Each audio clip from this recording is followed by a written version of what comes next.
On cherche tous l'amour. Qu'on l'avoue ou pas, qu'on swipe ou qu'on rêve encore de tomber amoureux dans une librairie comme dans un film de 2007, la quête du grand amour, elle est là. Mais ce qu'on oublie souvent, c'est que dans cette course au bon, on oublie parfois de repérer le mauvais. Et c'est pas juste un mauvais feeling ou un petit désaccord. Non, c'est ce genre de personne qui, lentement mais sûrement, peut vous vider émotionnellement, vous faire douter de vous, ou simplement vous empêcher de construire une relation saine. Alors aujourd'hui, on ne va pas parler de l'âme sœur, mais de ses pires imitations. Des profils qui, sous des apparences charmantes ou drôles, cachent des comportements profondément toxiques.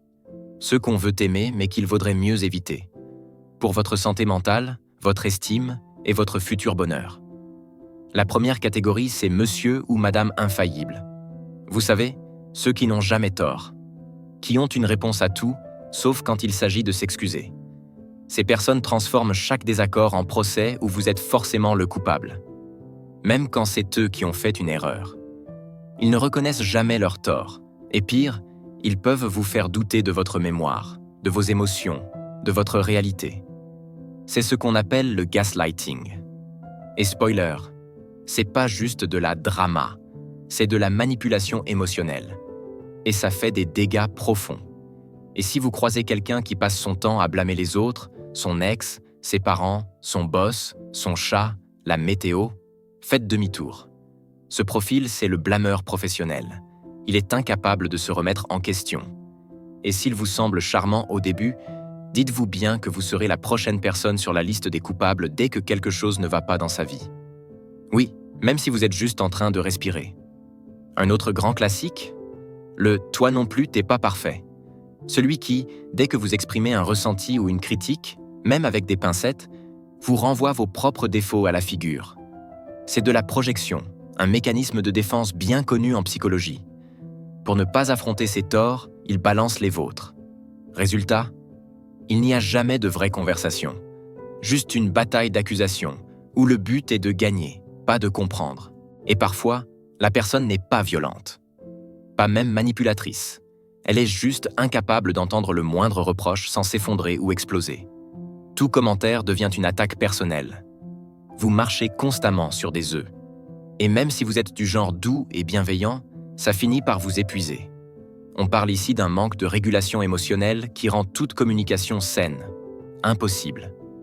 Dans une autre catégorie, plus sombre, il y a les vrais manipulateurs. Ceux qui savent exactement quoi dire pour obtenir ce qu'ils veulent. Ils testent vos limites petit à petit, puis les franchissent avec le sourire. Et quand vous réagissez, ils vous traitent de parano. Ces personnes peuvent devenir extrêmement contrôlantes, vouloir savoir où vous êtes, avec qui, à quelle heure, et déguisent cela en jalousie mignonne. Spoiler, il n'y a rien de mignon dans le contrôle. Puis vient le pro des excuses. Celui ou celle qui s'excuse toujours très bien, avec de grands mots, des larmes même parfois. Et pourtant, rien ne change. Les comportements blessants se répètent, encore et encore. Ce ne sont pas des excuses, c'est une boucle, une mise en scène. Et vous restez dans l'espoir que, cette fois, il ou elle a compris. Mais les mots sans acte, c'est juste du bruit. Ensuite, il y a le séducteur chronique, celui qui flirte avec tout ce qui bouge et vous sort que c'est juste pour s'amuser. Au fond, ce n'est pas le flirt qui est grave, c'est le manque de respect de vos limites et cette incapacité à comprendre que l'humour ou le charme ne justifie pas de mettre votre confiance à rude épreuve. Parce que oui, l'infidélité commence souvent par une blague innocente, qui devient tout sauf innocente. Un autre profil toxique ? Le ou la « je vais changer », mais jamais. Il ou elle reconnaît ses erreurs, promet de faire mieux, vous jure que vous comptez trop pour continuer comme ça. Et puis, rebelote. Les mêmes mots, les mêmes excuses et les mêmes comportements qui reviennent en boucle. Le changement, ce n'est pas des promesses, c'est des preuves. Et sans action, la parole n'a aucune valeur. Et puis, il y a la personne qui met toujours ses amis en priorité. Là encore, avoir une vie sociale en dehors du couple, c'est sain. Mais quand vos besoins sont systématiquement mis de côté, Quand vos tentatives de dialogue sont perçues comme de la jalousie ou du contrôle, c'est que l'équilibre est rompu. L'amour, ce n'est pas être toujours ensemble, mais c'est faire de la place pour l'autre. Vraiment. Et enfin, le preneur ou la preneuse sans retour. Vous donnez, vous soutenez, vous écoutez, mais vous ne recevez jamais rien en retour. Pas de reconnaissance, pas de gratitude, parfois même pas un simple merci. Votre amour devient une évidence, une attente, et vous, un fournisseur de tendresse illimitée. Le manque de réciprocité, ça use, et l'amour ne devrait jamais être une dette à sens unique. Repérer ces signaux, ce n'est pas être cynique, ce n'est pas non plus se fermer à l'amour.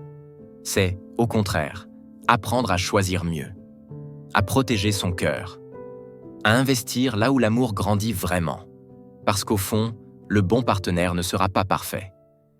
Mais il ou elle sera présent, capable de se remettre en question, de dire « pardon » et de montrer « je t'aime » autrement qu'en mots.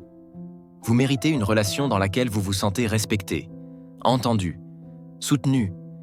Une relation où on avance ensemble, pas en équilibre instable sur une corde d'angoisse.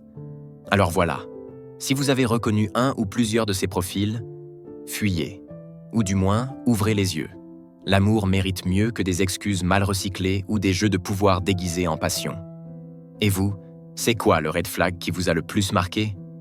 Racontez-le en commentaire, on est là pour apprendre ensemble. Et surtout, prenez soin de vous. Parce que vous le valez. Non, ce n'est pas une pub, c'est un rappel.